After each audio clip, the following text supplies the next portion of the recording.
Hello बच्चों, कैसे हैं आप। मैं अजय सिंह एक बार फिर से आपका स्वागत करता हूं हमारी आज की हिंदी माध्यम की कक्षा में। तो बच्चों, जैसा कि आपको ज्ञात है, हम चर्चा शुरू कर चुके थे हमारे विकास के बारे में, अर्थात एवोल्यूशन के बारे में हमने चर्चा शुरू कर दी थी। और एवोल्यूशन में हमने कई सारे भागों के बारे में चर्चा कर भी ली थी और समझ भी लिया था। ठीक है, तो एवोल्यूशन क्या है, हमने एवोल्यूशन की एक परिभाषा देखी थी जिसमें हमने बात करी थी कि एवोल्यूशन कैसा है, निरंतर हो रहा है, धीमी गति से है, लेकिन कैसा है, वापस से रिप्लेसेबल यानी कि रिवर्सिबल जिसे हम कहते हैं वो नहीं होता है। ठीक है, यानी कि आए दिन कुछ ना कुछ क्या है, परिवर्तन होता ही चला जा रहा है। एवोल्यूशन विकास की तरह वो बढ़ती जा रही है, उसमें बदलाव होते ही जा रहे हैं। ठीक है, हमारे पूर्वज कैसे थे और हम आज कैसे हैं, और जो हमारी आने वाली पीढ़ी होगी वह किस प्रकार से होगी। यानी कि जो एवोल्यूशन की रेट है ये दिन प्रतिदिन क्या है, कुछ ना कुछ बदलाव होता जा रहा है। लोग हर तरह से जो है अपने आप को बदलते जा रहे हैं। ठीक है, समाज बदलता जा रहा है, हमने इसकी बात करी थी। ठीक है, साथ ही साथ हमने किसकी बात करी थी, हमने कई प्रकार के वैज्ञानिकों के तथ्यों के बारे में चर्चा करी, जिसमें हमने लामार्क का सिद्धांत देखा, हमने डार्विन का सिद्धांत देखा, हुगो डेवियन का हमने सिद्धांत देखा। इन सभी सिद्धांतों को देख के हमने बात करी। ठीक है, और उनके बारे में हमने विस्तृत रूप से समझा। ठीक, अब ह्यूगो डे वेरिस थे, उनका सिद्धांत भी था, तो उन्होंने एक अलग से सिद्धांत दिया। ठीक, उसके बाद हमने किसकी बात करी, उसके बाद हमने शुरुआत करी थी किसकी, डार्विन के सिद्धांत की। तो डार्विन के सिद्धांत और ह्यूगो डेविड के सिद्धांत में क्या था, दोनों में जो बद्धता कम बद्धता थी वो डार्विन के सिद्धांत में दिखाई दे रही थी, जबकि ह्यूगो डेविड ने क्या कहा था कि पर्टिकुलर हम बात करें तो किस पर डिपेंड करता है, म्यूटेशन पर डिपेंड करता है, यानी कि उत्परिवर्तन पर यह डिपेंड करता है। ठीक है, ह्यूगो डेविड ने यह बात कही थी। तो दोनों सिद्धांत अपनी जगह अलग अलग सही साबित होते हैं और दोनों वैज्ञानिक अपने सिद्धांतों पर रहे। ठीक है, साथ ही साथ हमने ये भी बात करी कि जो स्वतः जलन का सिद्धांत था, स्वतः जलन का जो सिद्धांत था उसको खारिज किया गया। ठीक है ना, उसमें देखा गया क्या, उसमें ये चीजें भी हुई कि कुछ चीजें जो हैं सड़े गले पदार्थों से और कैसे कि कुछ गंदगी कीचड़ से उत्पन्न हो गई। ठीक, ये चीज भी थी। फिर हमने एक्सपेरिमेंट किया था। ठीक है, एक्सपेरिमेंट में क्या किया हमने, यहाँ पर एक्सपेरिमेंट में दो बीकर लिए थे और एक को खुला छोड़ा था और एक को हमने बंद करा था, उसका नलकी जो है हमने मोड़ दी थी। ठीक, तो उसमें क्या हुआ, एयर के कांटेक्ट में नहीं आई तो वो चीज़ उसके अंदर क्या हुई, इन्फेक्टिव हुई, नए ऑर्गेनिज्म का यहाँ पर जन्म नहीं हुआ। लेकिन जो खुला भाग रखा था उसके अंदर क्या हुआ, एयर में क्या थे, एयर में छोटे छोटे माइक्रो ऑर्गेनिज्म थे। यानी कि हम ये कह सकते हैं कि हमसे पहले, ठीक है, हम तो बहुत बाद में आए, लाखों करोड़ों अरबों वर्ष बाद हम लोग आए हैं। ठीक है, लेकिन सबसे बड़ी बात है पहले से माइक्रो ऑर्गेनिज्म थे। यानी कि ये बात सत्य होती है कि जो कोई पहला जीव था उस जीव से ही क्या हुई है, नए जीव की उत्पत्ति हुई है। आई बात समझ में। ठीक है, सृष्टि के निर्माण में भाग्य था जो हमने बात कर ली थी। फिर हमने शुरुआत करी थी किसके बारे में, हमने बात शुरू कर दी थी यहाँ पे हार्डी विनबर्ग के बारे में। ठीक है, और हार्डी विनबर्ग का जो सिद्धांत था ये बहुत ही महत्वपूर्ण सिद्धांत है और आपसे आपकी परीक्षाओं में इस पर प्रश्न पूछ लिया ही जाता है। ठीक है, हमने शुरुआत क्या करी थी, हार्डी विनबर्ग के सिद्धांत के बारे में। सबसे पहले हम क्या कर लें, हमारी हेडिंग ही नोट डाउन कर लें, फिर हम चर्चा करेंगे किसके बारे में, हार्डी विनबर्ग सिद्धांत के बारे में। ठीक, चलिए तो हम यहां बात कर लेते हैं वापस से किसके बारे में बच्चों, हार्डी विनबर्ग का सिद्धांत। एक सेकेंड,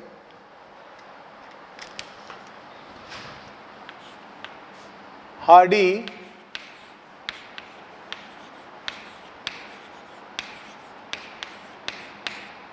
विनबर्ग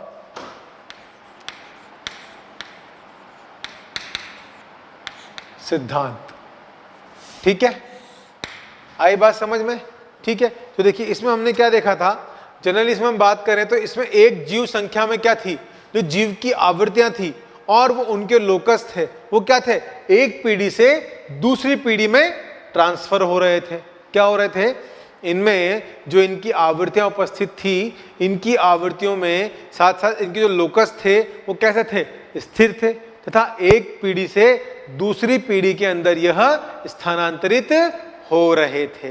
आ गई बात समझ में। चलिए तो हम क्या लिख सकते हैं, हम लिख सकते हैं कि एक जीव संख्या में, एक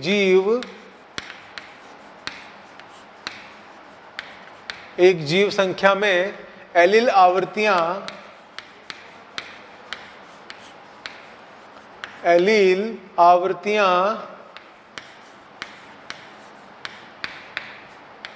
एक जीव संख्या में एलील आवृत्तियां व उनके लोकस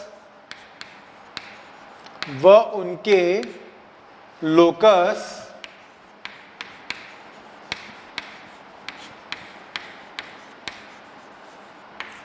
एक जीव संख्या में एलील आवृत्तियां व उनके लोकस क्या होते हैं? स्थिर होते हैं।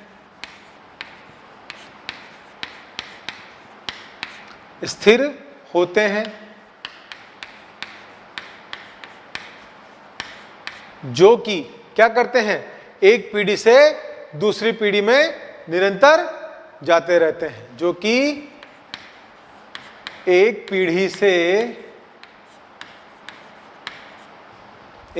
से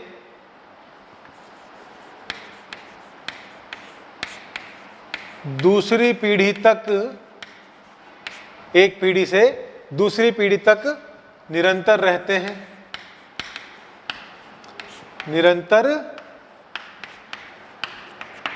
रहते हैं। ठीक है, अब हम किसकी बात करें? अगर हम इसमें बात करें कि जिसका जीन पूल है उसमें जो उसके युग्मिकी की हैं वो क्या कैसे रहते हैं? अपरिवर्तित रहते हैं। यानी कि जीन कोश की अगर जीन पूल की हम बात करें तो हम इसमें क्या लिख सकते हैं? हम लिखते हैं कि जीन कोश यानी कि जीन पूल की हम बात कर रहे हैं। जीन पूल को हम क्या बोलते हैं? जीन कोश भी बोलते हैं। ठीक है, तो ये हो गया हमारा जीन पूल। तो जीन पूल में कुल जीव संख्या में जीने व उनके युग्मिकीकरण की, ठीक है, तो हम लिखते हैं कि कुल जीव संख्या में कुल जीव संख्या में जीने व संख्या में जीने व उनके युग्मिकीकरण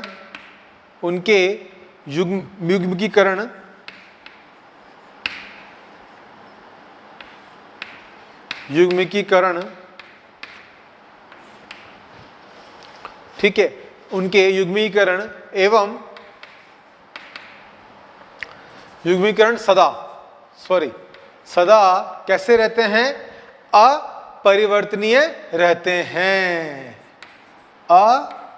अपरिवर्तनीय रहते हैं।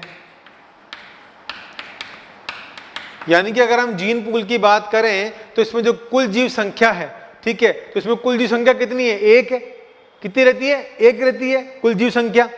ठीक है, तो कुल जीव संख्या में जीने एवं उनके युग्मीकरण के सदा कैसे रहते हैं? अपरिवर्तनीय रहते हैं। ठीक है, चलिए, और इसे क्या बोलते हैं हम? इसे ही हम आनुवांशिक संतुलन भी कहते हैं। इसे हम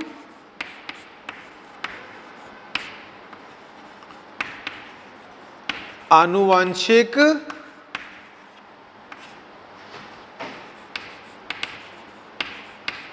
संतुलन भी कहते हैं। आई बात समझ में? ठीक है, और सभी एलील की आवृत्ति जो कितनी होती है? एक होती हैं, तथा सभी एलील की, ये एलील हम बोल दें, एलील की, या एलील बोल देते हैं इसे हम, सभी एलील की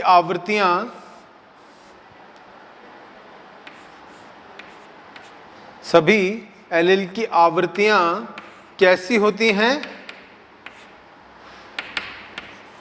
एक। कैसी हैं? एक होती हैं। आई बात समझ में? ठीक है, तो कैसी है यहाँ पे? जीन कोश में कुल जीव संख्या में जीव तथा उनके युग्मीकरण के जो सदा कैसे होते हैं? अपरिवर्तनीय रहते हैं। और इसे हमने क्या बोला? यहाँ पर आनुवांशिक संतुलन भी कहा। ठीक है, तथा जो सभी एलील की आवृत्तियां हैं वो कितनी है? यहाँ पर संख्या में एक होती हैं। आई बात समझ? चलिए, अब कुछ महत्वपूर्ण कारक हो जाते हैं, ठीक है, जो कि हार्डी-विनबर्ग के सिद्धांत को, यहाँ पर हार्डी-विनबर्ग को प्रभावित करते हैं। ठीक है, इंपॉर्टेंट है, ये बात हमें समझनी है। तो अगर हम बात करें 5 कारक की, तो ऐसे कौन कौन से 5 कारक होंगे उनके बारे में हम चर्चा कर लें। तो हम लिखते हैं कि इसमें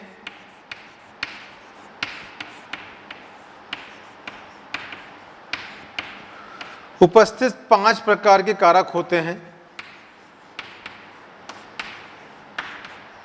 5 प्रकार के कारक होते हैं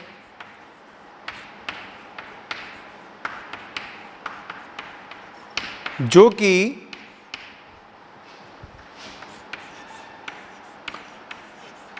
हार्डी-विनबर्ग को प्रभावित करते हैं,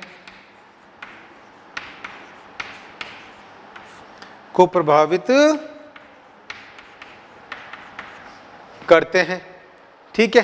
कौन कौन से? ठीक है, मुख्य 5 प्रकार के सिद्धांत की हम बात करें तो इसमें पहला तो कौन सा हो जाता है हमारा? पहला होता है हमारा जीन पलायन या जीन प्रवाह। क्या हो जाएगा? पहला अगर हम इसमें बात करें तो पहला इसमें कारक हो जाएगा जीन प्रवाह, ठीक है, या फिर इसको हम क्या बोल देंगे? जीन पलायन बोल देंगे।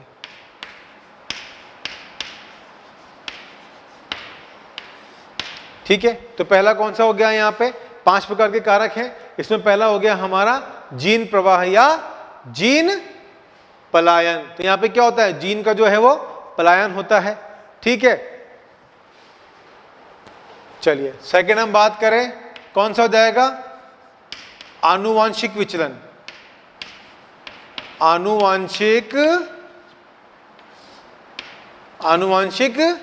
विचलन, आनुवांशिक विदलन, ठीक है। आनुवांशिक विदलन, विचलन नहीं होगा, आनुवांशिक विदलन होगा, ठीक है। तो पहला कौन सा हो गया? जीन प्रवाह हो गया, दूसरा आनुवांशिक विदलन हो गया, ठीक है। तीसरी हम बात करें इसके अंदर तो तीसरा हो जाएगा हमारा कौन सा? म्यूटेशन वाली बात। हमने किसकी बात करी थी? उत्परिवर्तन की। तीसरा कौन सा हो जाएगा? यहां पे हमारा उत्परिवर्तन हो जाएगा, ठीक है। चलिए फोर्थ की हम बात करें तो कैसा हो जाएगा ये? अब देखिए 5 प्रकार के सिद्धांत की हमने बात करी है, तो चौथा कौन सा हो जाएगा? अब आनुवांशिक पुनर्योग। आनुवांशिक हमने विदलन देख लिया, ठीक है। आनुवांशिक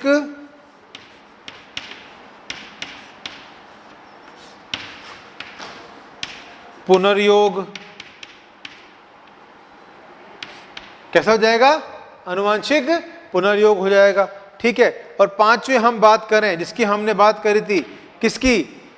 नेचुरल सिलेक्शन की। किसकी बात करी थी? नेचुरल सिलेक्शन, यानी कि प्राकृतिक वर्ण, ठीक है। तो प्राकृतिक वर्ण को हम क्या बोलते हैं? नेचुरल सिलेक्शन भी बोलते हैं। यानी कि प्राकृतिक वर्ण में हमने क्या देखा था? हम शुरू से बात कर लेते हैं एक बार, ठीक है। तो पहला तो क्या हो गया हमारा? जीन प्रवाह हो गया, या फिर क्या हो गया? जीन पलायन हो गया, जिसमें कहते हैं जीन पलायन करते हैं एक पीढ़ी से दूसरी पीढ़ी के अंदर, ठीक है। अनुवांशिक विदलन हो गया। फिर हमने किसकी बात करी? उत्परिवर्तन की, यानी कि अगर म्यूटेशन होगा, उत्परिवर्तन होगा तो यह भी क्या होगा? इसका मुख्य कारक हो जाएगा। अनुवांशिक पुनर्योग होगा, ठीक। और प्राकृतिक वर्ण यानी कि नेचुरल सिलेक्शन। तो नेचुरल सिलेक्शन में क्या था? प्रकृति अपने हिसाब से सर्वोत्तम को यहां पर चयनित करती है, ठीक है। जो सबसे श्रेष्ठ है उसको यहां पर चुना जाता है। आई बात समझ में आपके? ठीक है, जो श्रेष्ठ है, नेचुरल प्रोसेस है, नेचर है, ठीक है, उसी को चुनती है, ठीक है। जैसे आप बोलते हो ना क्या सर्वगुण संपन्न, ठीक है। तो एक नारी एक नर के अंदर क्या देखती है? सारे गुणों को देखते हैं। फिर क्या करते हैं? जब एक लड़का लड़की की शादी करते हैं तो पंडित से क्या करते हैं? उसके वो मिलवाते हैं ना, क्या बोलते हैं? नाम जोड़े, नाम जोड़े ही बोलते हैं ना, गुणवर्ग मिलवाते हैं, ठीक है। तो किसी से 10 गुण मेल मैच खाए तो अरे नहीं नहीं ये इसके लायक नहीं है, ठीक है। किसी से 20 खा गए तो हाँ चलो सोच सकते हैं। अब किसी से 25, 26, 27 खा गए तो हाँ यार ये ठीक है। और गलती से किसी के 30 से ऊपर गुण हो गए तो अरे कहना ही क्या, ये तो बने एक दूसरे के लिए। और मान लीजिए किसी के 36 के 36 गुण मिल गए तो क्या होगा फिर, मतलब वो तो भगवान की श्रेणी में चले गए। और फिर क्या होगा, वियोग होगा। क्यों? क्योंकि 36 गुण 36 में से किसके मिले थे, श्री राम और माता सीता के मिले थे। ठीक है, तो क्या हुआ, रामायण आप सबने देखी है, सुना भी है, क्या हुआ था, वियोग हुआ था। तो ऐसा वियोग नहीं करना है। ठीक है, यहां पर योग ही मिलाने हैं, वियोग की घटना से बारे में हम चर्चा नहीं करेंगे। तो गुण कितने मिलाने हैं, 30 तक सफिशिएंट है।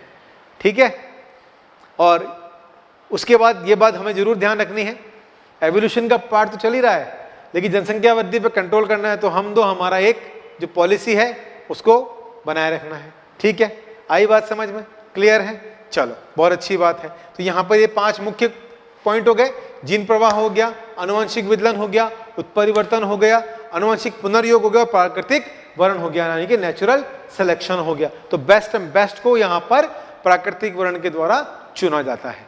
क्लियर है? बिल्कुल क्लियर है। आपने नोट डाउन किया, मैं इसे रब कर सकता हूं, आज्ञा है? चलिए,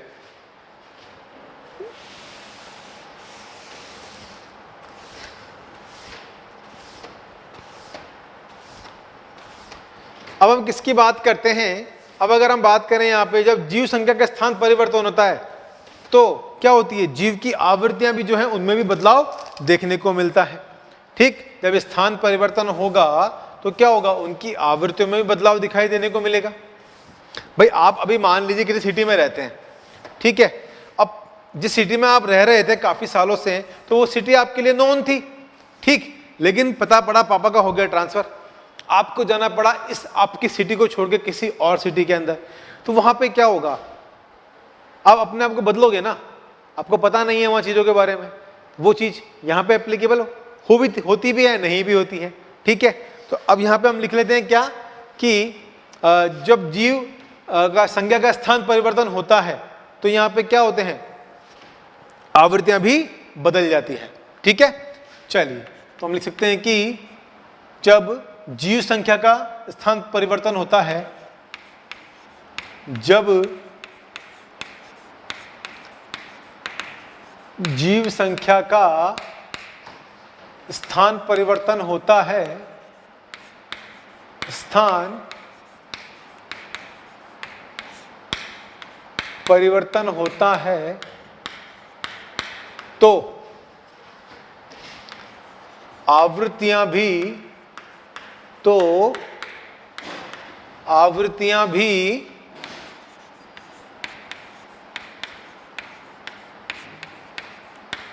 बदल जाती हैं। क्या होती हैं यहां पे, जब जीव क्या संख्या का स्थान परिवर्तन होता है तो यहां पर आवृत्तियां भी बदल जाती हैं। ठीक है, चलिए अगले बिंदु की चर्चा करें हम, किसकी, आनुवांशिक विदलन की या विचलन की। ठीक है, जिसको हम क्या बोलते हैं, इसको ड्रिफ्ट भी बोलते हैं। बच्चों इसे 1 मिनट करेक्ट कर लीजिएगा, ये विचलन है। ठीक है, इसको हम क्या बोलते हैं, इसको हम ड्रिफ्ट भी बोलते हैं। क्या बोलते हैं इसको हम, इसे हम ड्रिफ्ट भी बोलते हैं। ठीक है, तो हम किसकी बात कर ले, आनुवंशिक विचलन की। तो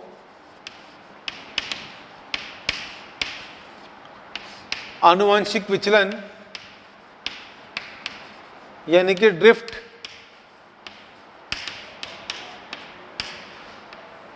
ठीक है, क्या बोला इसको हमने, ड्रिफ्ट बोला। तो इसमें जीव की जो आवृत्तियां होती हैं उनमें संयोगवश कोई परिवर्तन हो। कैसा हो, संयोगवश कोई परिवर्तन हो। तो हम क्या लिखते हैं कि इसमें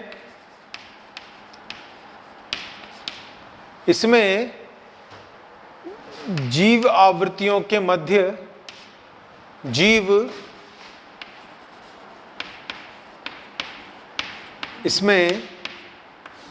आवृत्तियों के मध्य क्या होता है, संयोगवश परिवर्तन होता है। संयोगवश परिवर्तन होता है।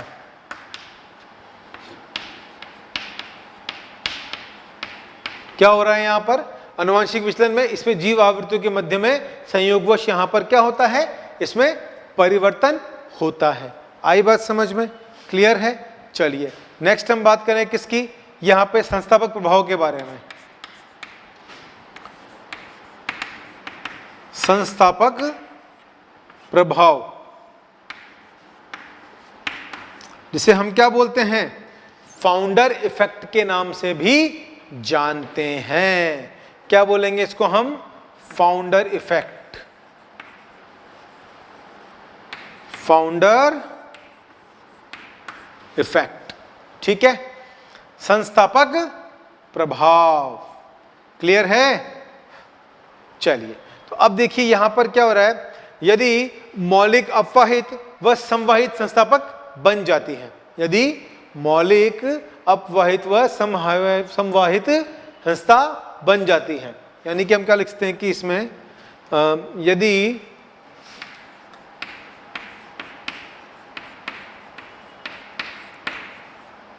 यदि मौलिक अपवाहित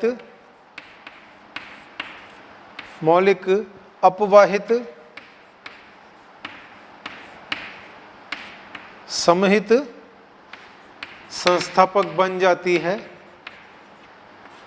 संस्थापक बन जाती है,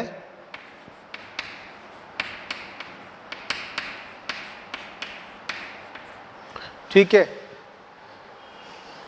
संस्थापक प्रभाव कहलाती है, ठीक है। तो यहाँ पे क्या, यदि मौलिक अपवाहित व समहित संस्थापक बन जाती है, इसको हमने क्या बोला, फाउंडर इफेक्ट बोला, ठीक है। इसमें कुछ और महत्वपूर्ण बिंदुओं की बात करें हम कि लगभग 2000 वर्ष पूर्व पृथ्वी पर क्या था, एक कोशिकीय जीव प्रकट हुआ, हमने बात करी थी, ठीक। लगभग 2000 वर्ष पूर्व पृथ्वी पर एक कोशिकीय जीव के रूप में प्रकट हुआ, जो जीव की उत्पत्ति हुई।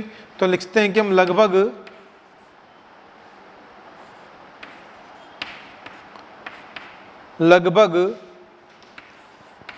2000 वर्ष पूर्व, लगभग 2000 वर्ष पूर्व पृथ्वी पर एक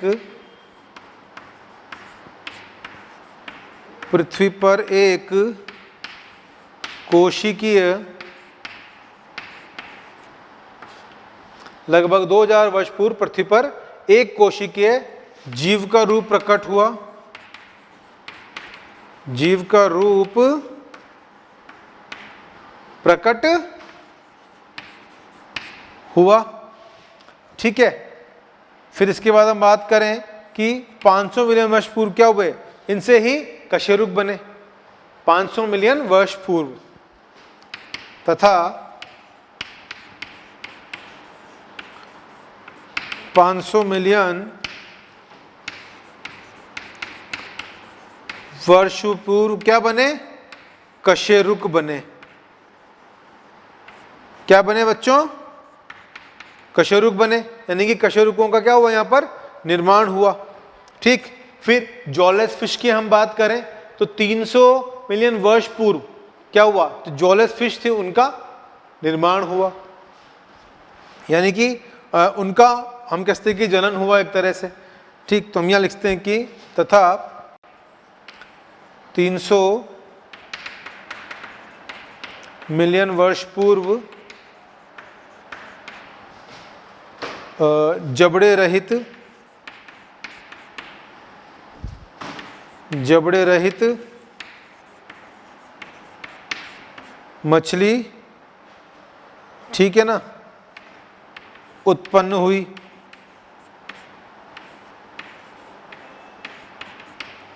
आई बात समझ, ठीक है। फिर जो समूही खरपतवार है वह कितने मिलियन बाद हुई, अगर हम बात करें समूही खरपतवार की, या 320 मिलियन खरपतवार,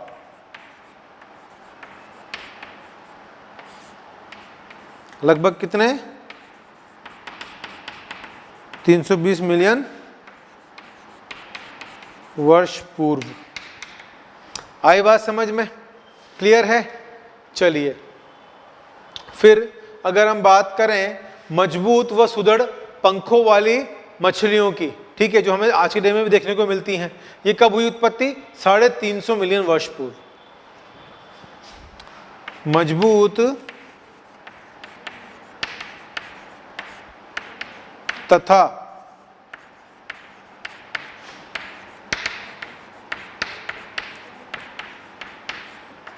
तथा पंखों वाली मछलियां की उत्पत्ति 350 मिलियन वर्ष पूर्व। ठीक है, आई बात समझ में? ये नीचे का विजिबल है। नेक्स्ट इसमें हम बात करें सिलोकेट की बात करें। सिलोकेट कौन सी है? सिलोकेल जो है वो विलुप्त मछली है। ठीक है, सिलोकेल आप ध्यान रख लीजिए ऐसे ही कि सिलोकेल क्या है? विलुप्त मछली है। 1938 में कहाँ पे देखी गई थी? अफ्रीका में देखी गई थी। ठीक है, चलिए नेक्स्ट हम बात करें किसकी? लॉबफिन के बारे में। लॉबफिन, ठीक है, तो पहले क्या थी? जो लॉबफिन थी ये उभयचर के रूप में प्रकट हुई थी। यह उभयचर के रूप में क्या हुई थी? ये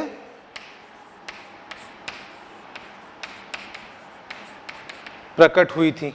ठीक है, किसके रूप में? उभयचर के रूप में। फिर बाद में यह किसमें? सरीसृपों में के रूप में बदल गई। बाद में यह सरीसृपों, ये विजिबल है आपको? सरीसृपों, ये आपको विजिबल है? चलिए, तो सरीसृपों के रूप में बदल गई। के रूप में नहीं दिख रहा? चलिए कोई बात नहीं, ये आपने नोट डाउन कर लिया है ना?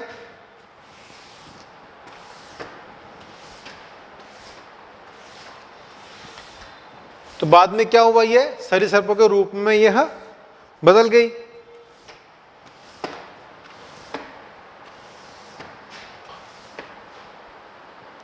यह सरीसृपों के रूप में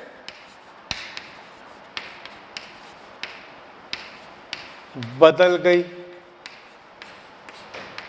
ठीक है, नेक्स्ट इसमें हम बात करें, इनके जो अंडे थे वो कैसे थे? मोटे कवच वाले थे। इनमें जो अंडे बने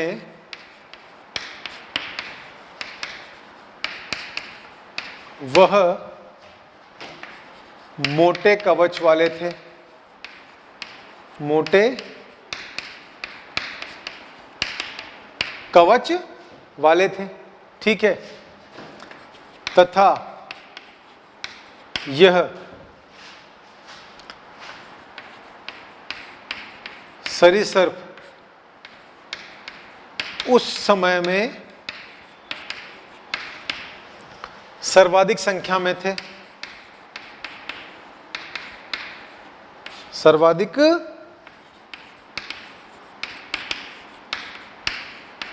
संख्या में थे, या हम ये भी कह सकते हैं कि उस टाइम जब जो कशेरुक थे वो किस में बदले?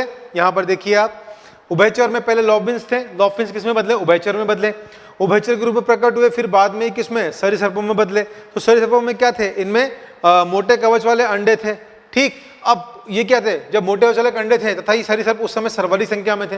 यानी कि अगर हम बात करें तो काफी लंबे समय तक जो सरीसृप थे, बड़े बड़े सरीसृप, उनका क्या था? राज था। क्या था? उनका राज था। हम क्या कहते हैं कि काफी लंबे समय तक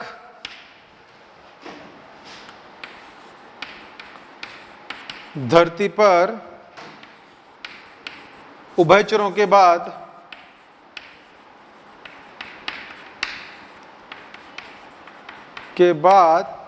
कहते हैं कि ठीक है, उभयचर के रूप में प्रकट, फिर उभयचरों के बाद सरीसृपों का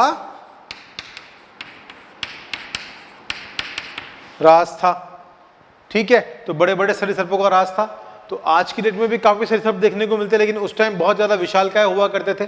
ठीक है, और उस टाइम में क्या था, उस टाइम था इन्हीं का राज था। आई बात समझ में? क्लियर है? चलिए, तो यहां पर हमने क्या देखा, हार्डी-वीरमैन सिद्धांत में जब जीव संख्या का स्थान परिवर्तन होता है तो जो आवृत्तियां हैं वो भी कैसी होती हैं, यहाँ पे बदल जाती हैं। ठीक है, आनुवंशिक विचलन में क्या हुआ, इसमें जीव आवृत्तियों के मध्य संयोगवश परिवर्तन होता है। संस्थापक प्रभाव यानी कि फाउंडर इफेक्ट के बारे में हमने बात करी, यदि मौलिक अभावित व समहित संस्थापक बन जाती है। 2000 वर्ष पूर्व क्या पृथ्वी पर एक कोशिकीय जीव रूप में प्रकट हुआ। फिर 500 मिलियन वर्ष पूर्व की बात करें तो कशेरुक बने 300 मिलियन वर्ष पूर्व। उसके बाद जो जॉलेस फिश थी वो उत्पन्न हुई कब, ये हुई करीबन 320 मिलियन वर्ष पूर्व। मजबूत अधा पंखों वाली मछलियों की उत्पत्ति हुई 350 मिलियन वर्ष पूर्व।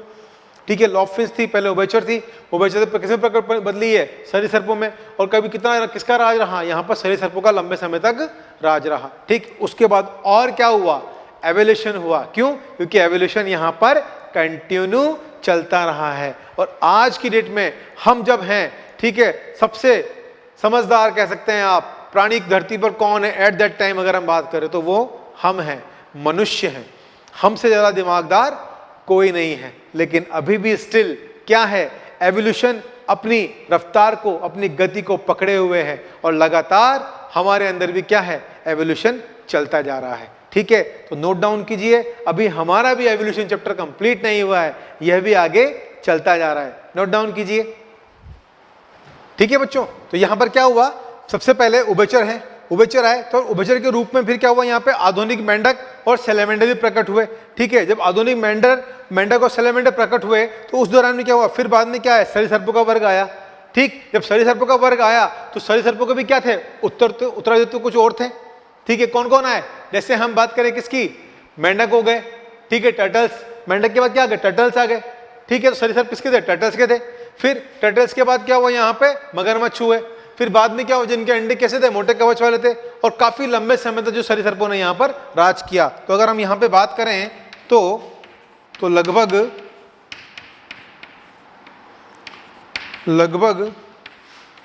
200 मिलियन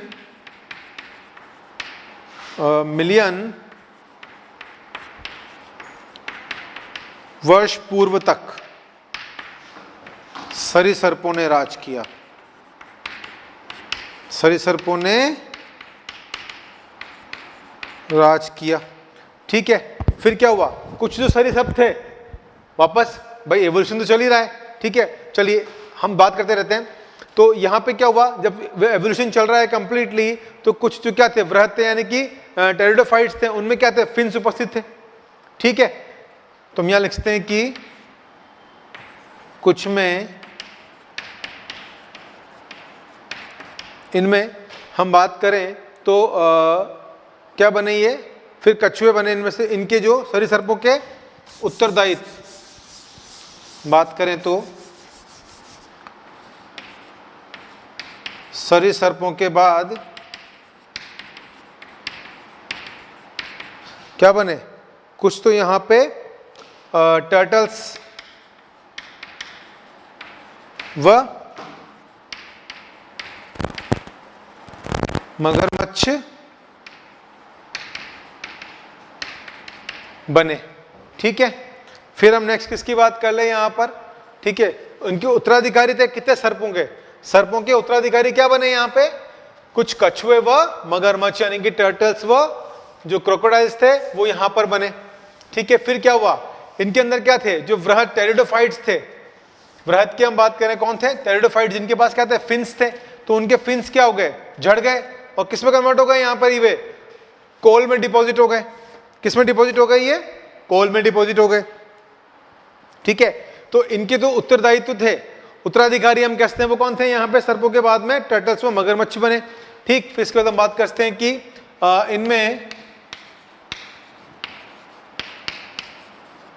इनमें वृहद फिन्स।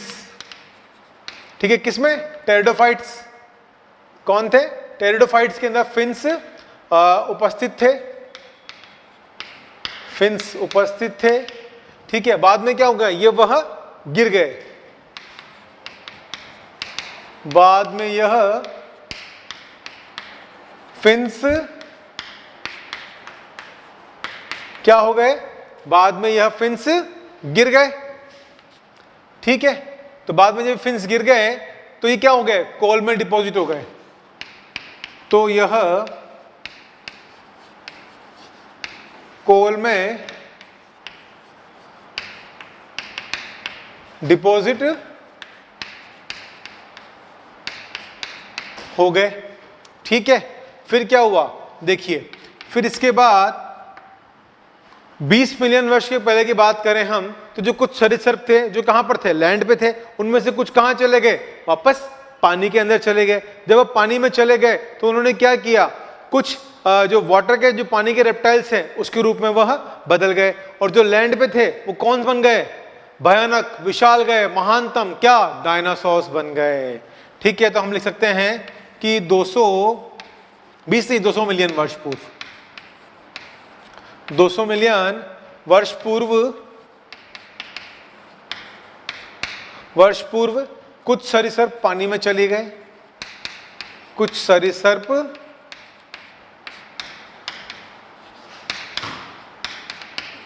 पानी में चले गए।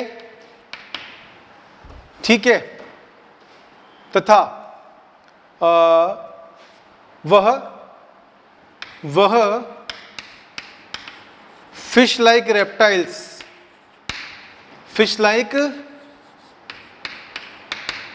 रेप्टाइल्स में क्या हो गए, परिवर्तित हो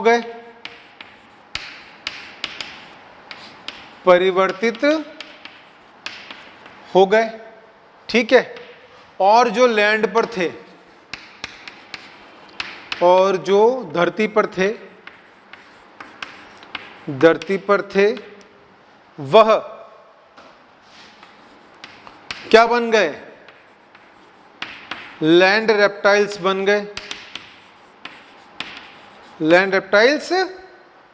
गए, ठीक है। कैसे बन गए, लैंड रेप्टाइल्स बन गए। तो लैंड रेप्टाइल कौन बना, डायनासोर्स। तो हम किसको बोलते हैं, लैंड रेप्टाइल्स,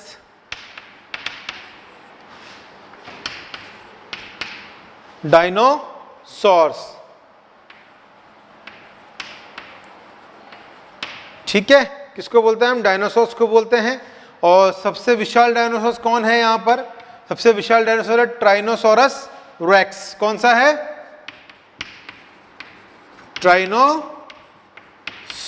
जिसके कंकाल भी मिले, ठीक है, जीवाश्म मिले मतलब, ठीक है, ट्राइनोसोरस रेक्स। ये कितना लंबा था, लगभग 200 फीट नहीं, 20 फीट लंबा तथा विशालकाय व बड़ा,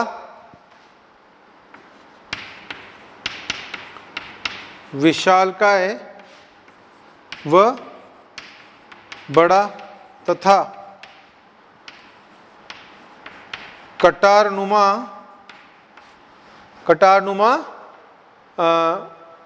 दांतों वाला था।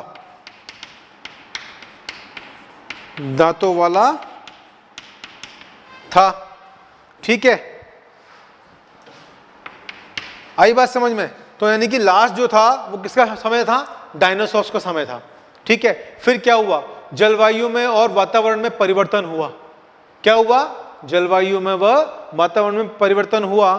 तो लगभग हम बात करें तो 65 मिलियन वर्ष पूर्व, ठीक है ना। तो 65 मिलियन वर्ष पूर्व क्या हुआ, यहाँ पे जलवायु में परिवर्तन हुआ और उससे क्या हुआ, एक महाविस्फोट हुआ वापस से, और जो ये डायनासोर्स थे वह खत्म हो गए। ठीक है, तो लगभग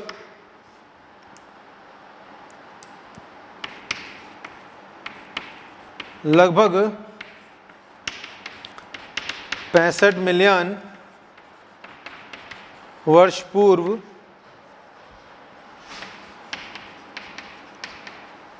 जलवायु में व वातावरण में परिवर्तन के कारण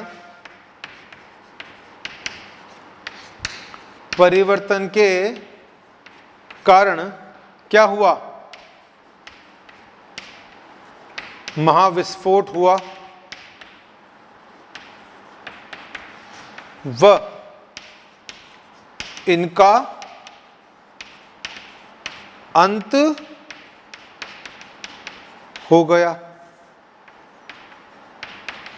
ठीक है, क्या हो गया? इनका अंत हो गया। ठीक है, तो आज से लगभग 65 मिलियन वर्ष पूर्व। तो देखिए उसके बाद कितने साल बीत गए? आज से 65 मिलियन वर्ष पूर्व, यानी कि जलवायु में परिवर्तन हुआ। पृथ्वी तो हमारी कितनी है? बहुत पुरानी हो गई, अरबों खरबों साल पुरानी पृथ्वी हो गई। ठीक है, अब लेकिन देखिए आप कि वापस से हम बात करें कि 4000 वर्ष पुरानी, मिलियन वर्ष पुरानी हमारी पृथ्वी है, सब कुछ चीज हो गई। ठीक, तो अभी क्या चल रहा है? 65 मिलियन वर्ष पहले हो चुका है, यानी कि अब फिर से क्या है? चांसेस बन रहे हैं। हम सुनते हैं ना कलयुग आएगा, कलयुग आएगा, तो कलयुग चल रहा है। ठीक है, यानी कि एवोल्यूशन ने अपनी रफ्तार पकड़ी हुई है। तो वापस से क्या होगा? वापस से आप देखेंगे कि फिर एक महाविस्फोट होगा। अब वो कब होगा ये नहीं पता। ठीक है, भविष्यवाणी आप सुनते हुए आ रहे हैं काफी टाइम से, 2012 में ये हो जाएगा, सन 2000 में ये खत्म हो जाएगा, सन 2021 में, 22 में, 25 में जाने क्या हो जाएगा। ठीक है, तो अभी तक तो ऊपर वाले ने बचा रखा है, जिस दिन होगा उस दिन हो जाएगा।